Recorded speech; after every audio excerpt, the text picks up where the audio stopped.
This is Jeff Price from Prize Gaming, and today I am going over how I set up my Star Wars Edge of the Empire game on Roll20.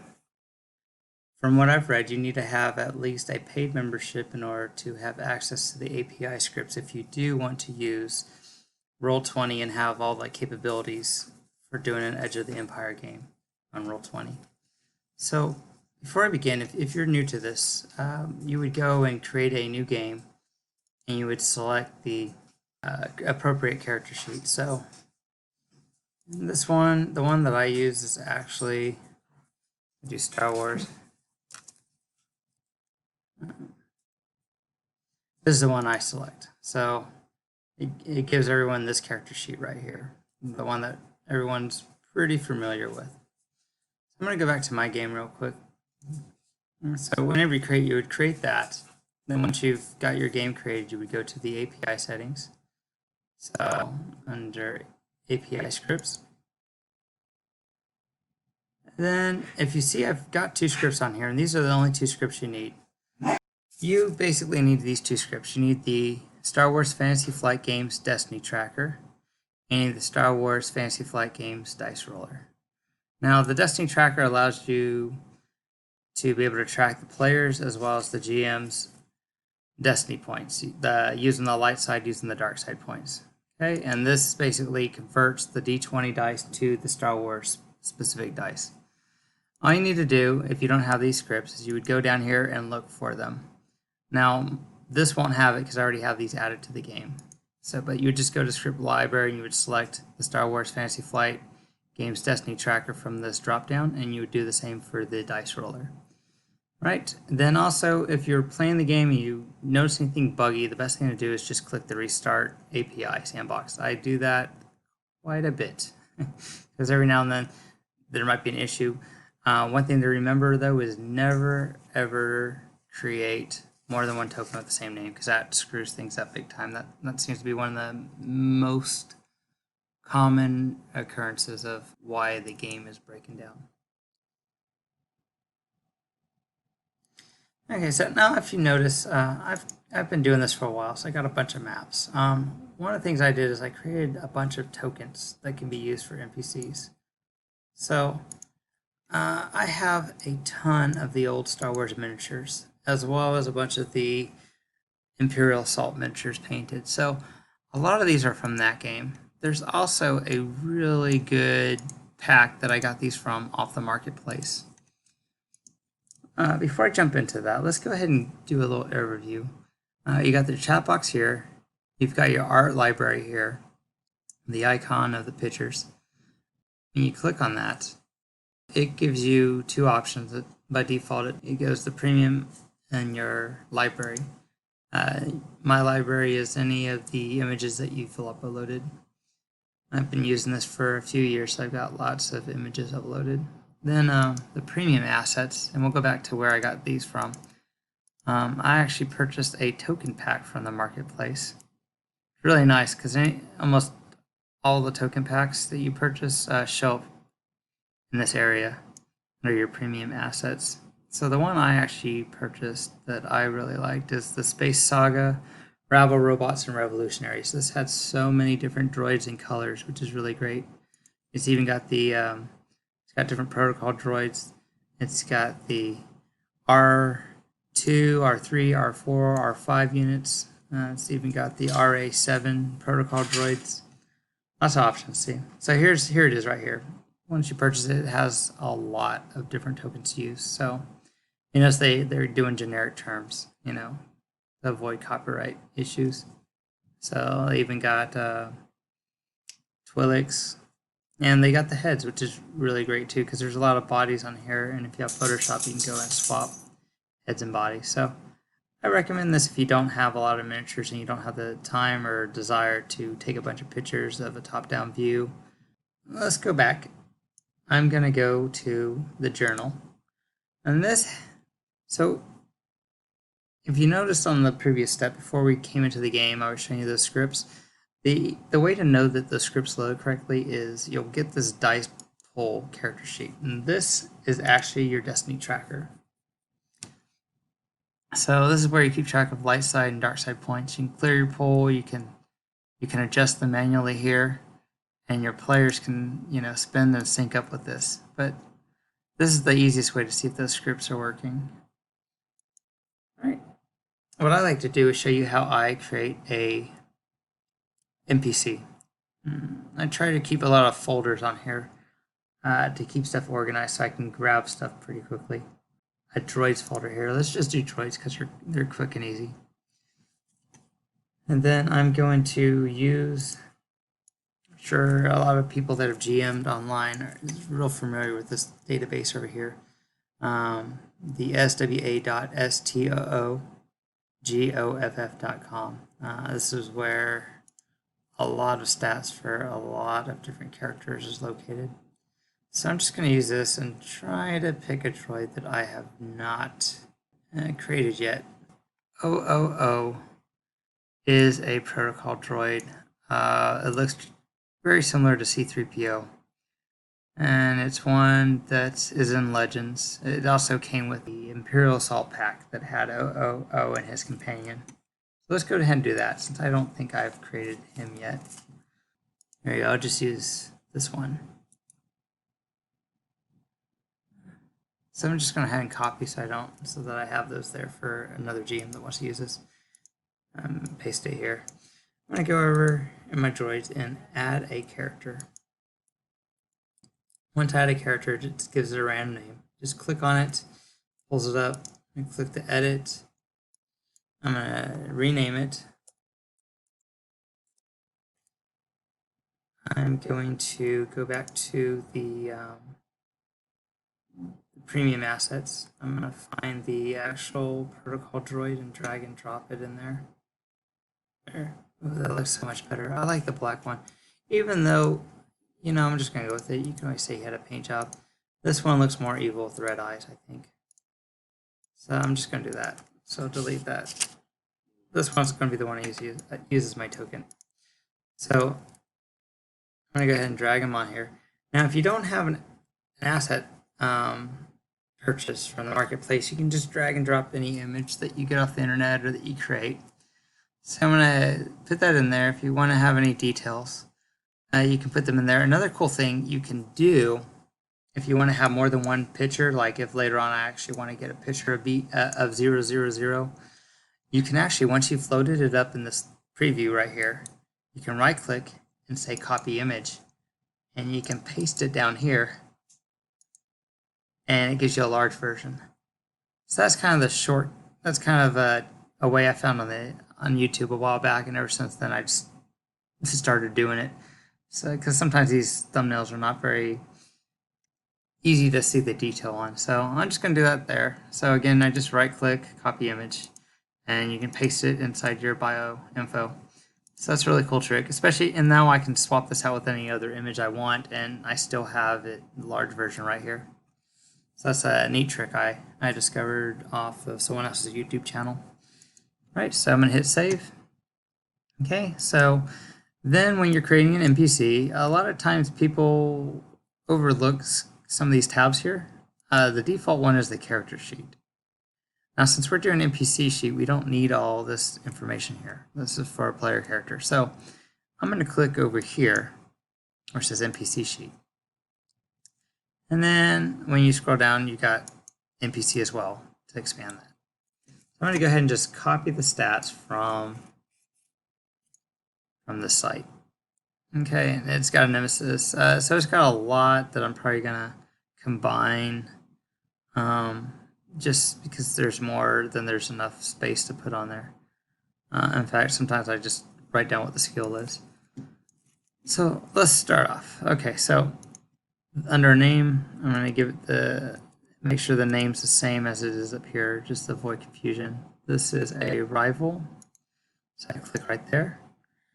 Now, cool thing about this is if this happened to be a minion, if you it keeps track of the minion group size, so it does all these calculations for you automatically. Let's say this guy was a minion, so he wouldn't have all the skills. So he would have intellect's pretty high, cunning's out of 4, willpower's 3, and presence 2. So let's say this was a minion group and there was like 4. Okay, the cool thing about this character sheet is it automatically takes everything into account. So if it had a ranged light as a group skill, it automatically adds up everything. It takes your group and subtracts it by 1 for the skill. So it has an agility of 2, so it gives it 3 ranks in it. So it's basically the size of your minion group minus 1 is how many ranks you get in your group skills. So I always thought that was a pretty neat option. So this isn't a minion group, however. I'm going to go back to Nemesis. Also on your initiative, the NPC has NPC selected. That's real important whenever you're rolling your initiative, because your initiatives show either a PC or an NPC when you roll them. Let's go back down here. I'm going to uncheck this because it's not a minion. And so it's got a brawl of 1.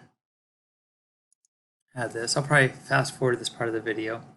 That's brawn, and it's got 1 rank in that, and then I can just put under here the knowledge. I'm just going to put that there. I'm going to add the weapons. Scalpel digits, it does damage 4, crit 2. Alright, it's got Pierce 4 and Vicious.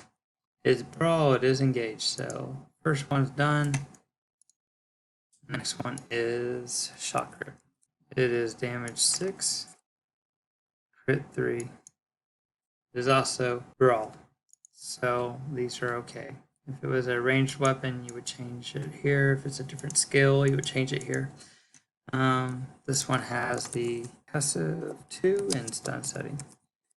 And then I'm going to copy and paste its abilities. So I'm going to remove some space so I can see this at a glance better. Okay, cool. And then it has an integrated med pack for its equipment. Okay, so we are almost done. We filled out all the stats on here. Okay, so now let's go ahead and assign this to our token. So I'm going to, if you double click on this, on the top up here, makes it translucent and it minimizes it. So it's here so I can pull it up easy again in the future. So I'm going to go and click on the settings. So this is a token I want to use. I'm going to click on the settings. I'm going to go find the token, which it's all 0, so that makes it easy. I want to see the nameplate. Then under here, all these stats are going to be under NPC. So one thing I've started doing, I use the green for soak, so I do NPC and scroll to find soak. Then I use this as NPC, you know, I think I forgot to do that in the character sheet. Let me add that real quick. I get ahead of myself. So let me double click on that. That's right, I did not put any wounds on here. So its wounds are at 16. Oh, and this is a rival and not a nemesis. So that's important. Alright, so this has 16 wounds, soak of 3. There you go. No one minimizes. Okay, so NPC soak, there is no strain. And I'm gonna go ahead and manually type this in case this has multiple copies, you know, like Stormtrooper. So 16 max is 0 because it starts off with no injuries. So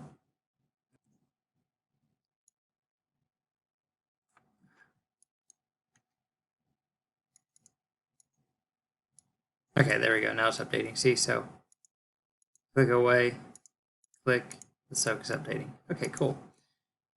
Now that I have this the exact way I want it, I want to create it so that I can just drag this guy onto the map at any time, and all of his token will be here with all the stats. So in order to do that, I'm going to click on the character sheet right here,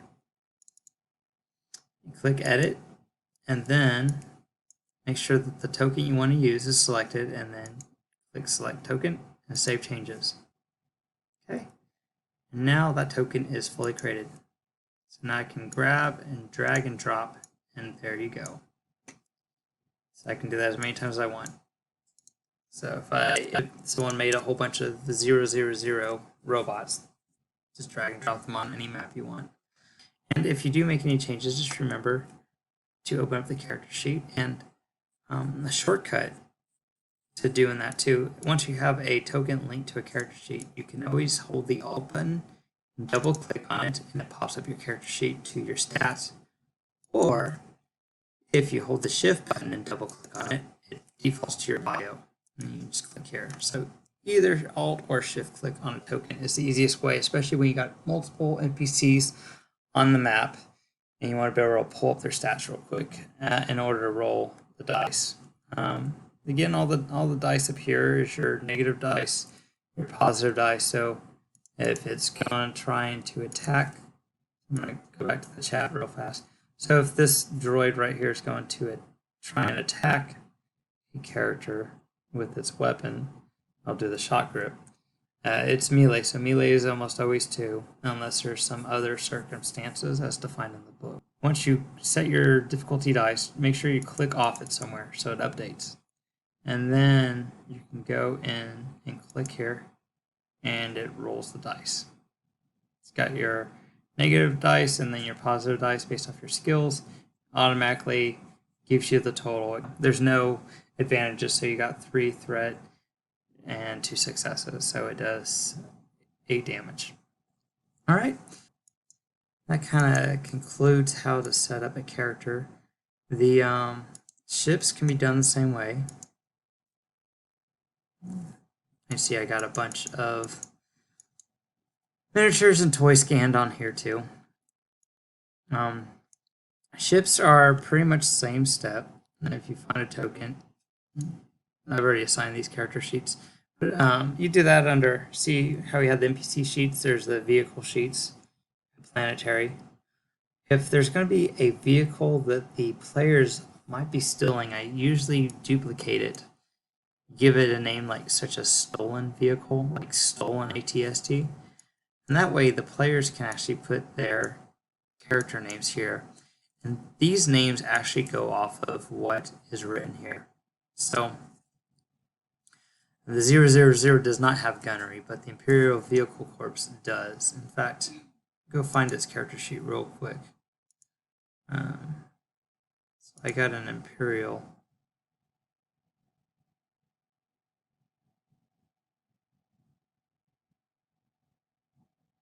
There you go, Imperial. So I am looking for the Imperial Vehicle Corps. There you go. So here's the Imperial Vehicle Corps character sheet. So basically make sure the name up here is what you copy and put in here if you want this to work correctly. Another thing too is you see that there's 2 little dice rolling ones. This is for a PC if it's on the PC sheet. This is for the NPC stats. Now, one thing that does not work is minion groups. So if you have a minion with multiple, so like, let's go ahead and say there's a minion group 4. This character sheet unfortunately does not give you the 2 yellow and the green. It will just give you what its core stats are as a minion group, which is agility 3, so it'd be 3 green dice. But if you have a rival, a lot of times it's good to put rivals on here. So if you have a rival on here and you click that, that will give you the correct stats. I'll just give you a little example. Go back to the chat, and I give it, so let's say it's shooting someone close range with a weapon.